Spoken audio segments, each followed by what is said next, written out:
Teachers ने student की life बदली, टीचर्स डे।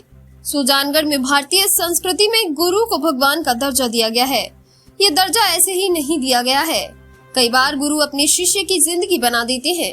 सुजानगढ़ की दिव्यांग चेल्सी मोयल के जीवन में भी ये बात सार्थक होती नजर आती है।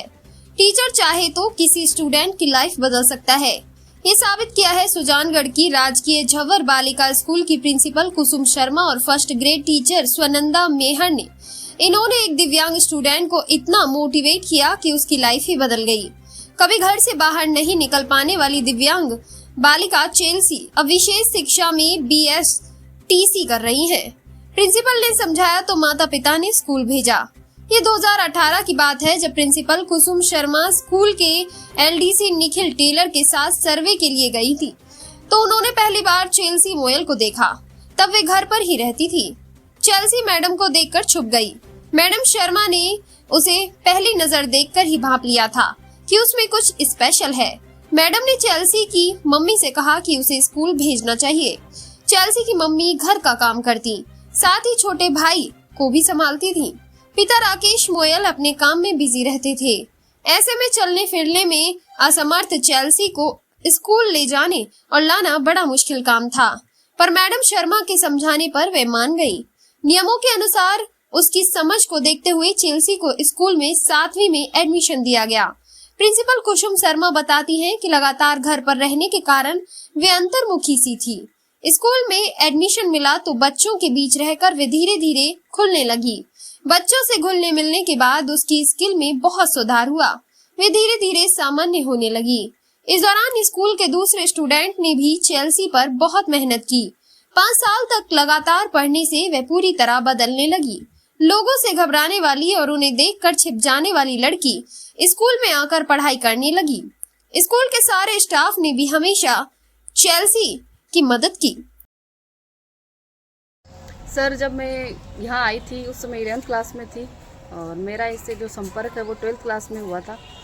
और उस समय ये स्कूल नहीं आती थी, तो मैंने इसको थोड़ा मोटिवेट किया स्कूल आने के लिए। तो ये मेरे साथ इसने बोला कि आप घर पर भी मुझे मैम पढ़ा दोगे क्या। तो मैंने इसको घर पर भी बुलाया, थोड़ा सपोर्ट किया, स्कूल में भी पढ़ाया और मैंने इसकी काउंसलिंग भी की, क्योंकि ये बहुत अंतर्मुखी स्वभाव की लड़की थी और किसी से बोलना मिलना पसंद नहीं करती थी। तो स्कूल भी कंटिन्यू नहीं आती थी, तो स्कूल आने के लिए भी कंटिन्यू किया। घर पे भी मैंने इसको जो है मोटिवेट किया। तो मैंने हिस्ट्री ज्योग्राफी इसके जो कॉन्सेप्ट थे वो क्लियर किए और कॉन्सेप्ट क्लियर करने के बाद में ये ब्रिलियंट लड़की थी, तो इसने खुद ने सब कुछ कवर कर लिया। और प्रतिभाशाली तो ये थी, क्योंकि जब ये आती थी स्कूल में तो हमने देखा था कि ये चल फिर नहीं सकती, लेकिन इसका माइंड है वो बहुत शार्प था।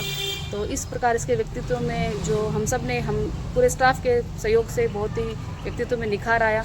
तो इसने इतने जो अच्छे नंबर है वो 95.80 है उसको हासिल किए हैं और हम सब उम्मीद करते हैं कि आगे भी ये इसी प्रकार जो है कुछ अच्छी उपलब्धि हासिल करे अपने और अपने समाज का और अपने देश का अपने नाम रोशन करे। प्रिंसिपल मैम कुसुम मैम मुझे घर पे लेने आए थे पढ़ाने के लिए। उसमें एक पॉइंट ये भी है कि उस दिन मेरे दादाजी ने मुझे डांट के बाहर निकाला था और प्रिंसिपल मैम ने मुझे देख लिया, नहीं तो मैं तो बाहर आने के लिए तैयार नहीं थी। और फिर उन्होंने देखा तो उन्होंने बोला कि क्यूट बच्ची है, आप इसको पढ़ाना चाहते हो तो मेरी स्कूल में एडमिशन दो। फिर उन्होंने मेरी मम्मी को समझाया, पापा को समझाया, फिर मैंने स्कूल में एडमिशन लिया। लेकिन मैं स्कूल आने के लिए तैयार नहीं थी, मुझे डर लगता था और घबराहट भी होती थी। फिर जैसे जैसे 10th हुई, 11th में मार्च में 10th तक मेरे स्कूल वालों टीचर्स ने मुझे बहुत सपोर्ट किया। फिर 11th में मार्च में स्वनंदा मैम आई, उन्होंने बोला कि तू स्कूल आया था, मैंने उनको भी मना कर दिया। फिर मेरे 11th हो गई।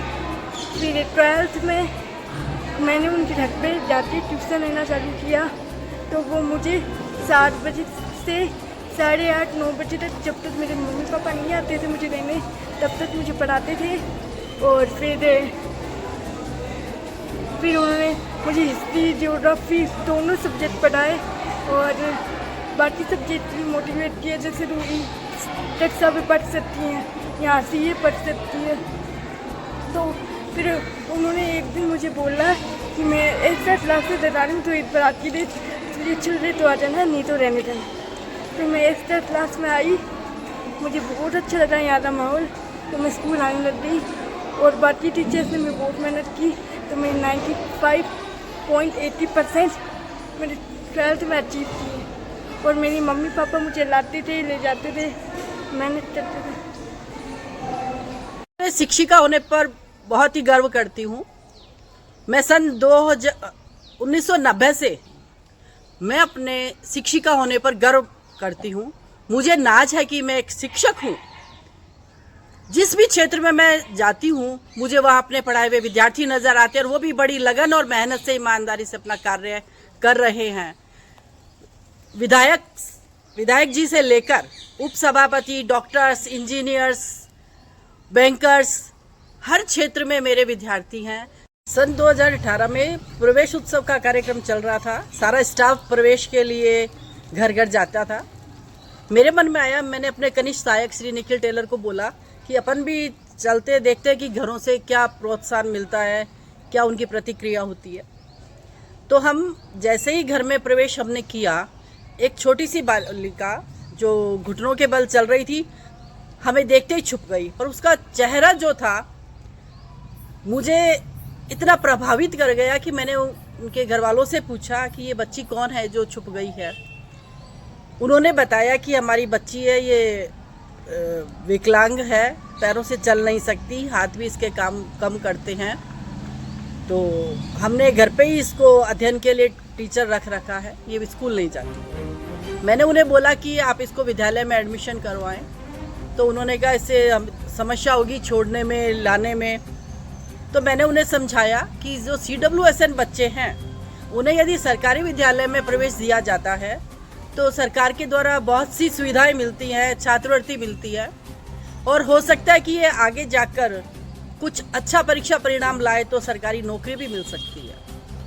मुझे उसका चेहरा जो था इतना प्रभावित कर गया था कि मुझे लगा इसके चेहरे में कोई ना कोई बात है, कुछ तेज है। मैंने उन्हें मोटिवेट किया और उसकी मम्मी और पापा 2-3 दिन के बाद मेरे पास आए और उन्होंने कहा कि हमने आपकी बात पे अमल किया है और हमें लग रहा है कि शायद हम आपकी बात मान लें, इसे प्रवेश दिला दें, तो हो सकता है कि आपकी बात सही हो।